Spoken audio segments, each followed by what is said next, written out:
अतिथि शिक्षकों के महाआंदोलन में लगातार ये दूसरी सरकार से वार्ता हुई है जो सफल रही है। हमारे साथ यहाँ अतिथि शिक्षक संगठन के पदाधिकारी मौजूद हैं, इनसे हम सब बात करेंगे।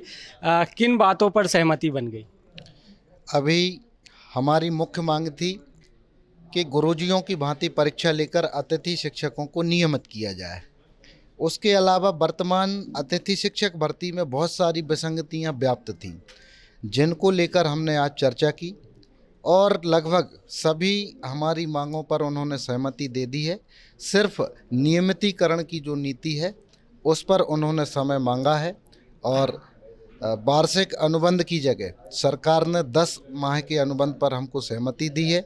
और जो वर्षों की सेवा के बाद किसी भी कारण से बेरोजगार हो गए थे, उन अतिथि शिक्षकों को रिक्त पदों पर प्राथमिकता देकर उनको सेवा का अवसर मिलेगा। और अब जो अतिथि शिक्षक कार्य कर रहे हैं या फिर रिक्त पदों पर जिन अतिथि शिक्षकों की भर्ती होगी वो कभी सेवा से बाहर नहीं होंगे, वो यथावत बने रहेंगे।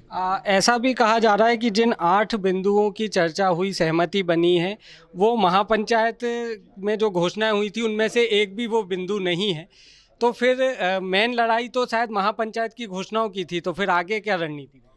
देखिए, हमने कल भी चर्चा किया था प्रदेश के शिक्षा मंत्री महोदय से, तो महापंचायत में जो घोषणाएं हुई उनसे संदर्भित एक आवेदन पत्र हमने दिया, निवेदन किया कि माननीय इनके आदेश अभी तक जारी नहीं हुए हैं, जिसके लिए पूरे प्रदेश भर के अतिथि शिक्षक आपके भोपाल में आपसे निवेदन करने के लिए आए हैं, मांगे मनवाने के लिए।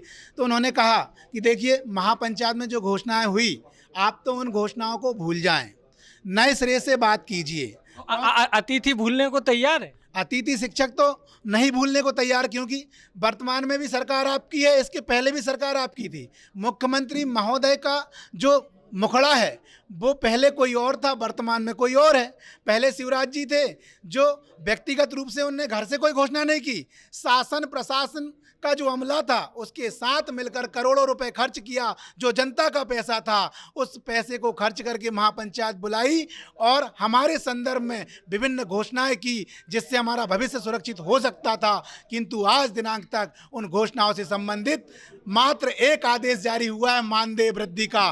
शेष घोषणाएं अभी शेष रह गई जिसकी हम मांग कर रहे हैं, लेकिन उन घोषणाओं को सिरे से खारिज किया जा रहा है। उसकी लड़ाई कैसे लड़ेंगे? उसकी लड़ाई के लिए हम निवेदन कर रहे हैं। अगर ये नहीं चाहते कि भाई पूर्व में जो मुख्यमंत्री थे उन्होंने घोषणा की उसकी मांगे पूरी नहीं करना चाहते, तो भैया आप नए सिरे से महापंचायत बुलाइए और हमारी मांगों को पूरा कीजिए। हमारी जो पदस्थायित्व की लड़ाई है, नियमितीकरण की लड़ाई है, हमें नियमित कीजिए, हमारे भविष्य को सुरक्षित कीजिए, हमारे परिवार और बीवी बच्चों के भविष्य को सुरक्षित कीजिए।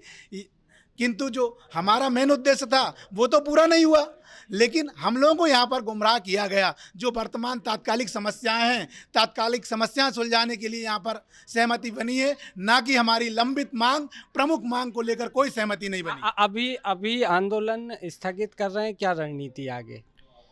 आंदोलन हमारी मुख्य मांग के लिए हमेशा जारी रहेगा और आज जिन बातों पर सहमति बनी है, निश्चित रूप से नियमितीकरण की राह में इनका सहयोग हमको मिलेगा, क्योंकि जब हम सिस्टम में रहेंगे तभी हमारा नियमितीकरण संभव हो पाएगा। और अभी जो एक असमंजस की स्थिति होती थी वो स्थिति अब ख़त्म हो जाएगी।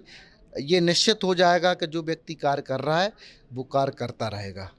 यदि ये जो तात्कालिक मांगे यदि ये पूरी नहीं होती है तो क्या आगे आंदोलन करेंगे? कितना टाइम आपने दिया? 2 अक्टूबर तक, 30 सितंबर तक अगर पूरी नहीं होंगे तो 2 अक्टूबर को हम लोग फिर से भोपाल वापस आएंगे। पहली बात, हमारी नियमितीकरण पूरी ना होने के एक का सबसे बड़ा रीजन ये है कि वर्तमान में सरकार एक नए मिशन पे काम कर रही है। आपने सुना होगा सीएम राज स्कूल का नाम। सरकार समस्त सरकारी स्कूलों को बंद करके वो केवल 1000 सीएम राज स्कूल चालू करना चाहती है, इसीलिए वो पद ख़त्म कर रहे हैं। और वे समझ रहे हैं कि अगर हमको नियमित करती है, वो कहते क्या है, पद नहीं है। 90,000 पद वर्तमान में खाली हैं। स्कूलों में बच्चे कम होते जा रहे हैं क्योंकि इनकी ऐसी नीति बन रही है। सितंबर चालू है, अभी स्कूलों में शिक्षक नहीं पहुँचे हैं। आप बताइए कि अगर इस साल बच्चे स्कूल में अगर शिक्षक नहीं होंगे, अगले वर्ष वो स्कूल छोड़ देंगे। जब बच्चे ही नहीं होंगे तो पद कहाँ से होगा? और धीरे धीरे उन स्कूलों को मर्ज करके एक सीएम राज स्कूल बना रहे हैं, जिससे पूरे शिक्षा विभाग के जो पद हैं वो खत्म हो जा रहे हैं। इसी कारण ये मेन रीजन यही हम लोगों का जो नियमितीकरण नहीं हो पा रहा है। अतिथि शिक्षकों की तात्कालिक मांगों पर सरकार ने सहमति दे दी है और अभी 30 सितंबर तक के लिए आंदोलन स्थगित कर दिया। हालांकि महापंचायत की घोषणाओं को पूरा करवाने के लिए अतिथियों की लड़ाई जारी रहेगी और यदि 30 सितंबर तक ये घोषणाएं पूरी नहीं होती तो 2 अक्टूबर को एक बार फिर प्रदेश भर के अतिथि शिक्षक राजधानी भोपाल में डेरा डालेंगे।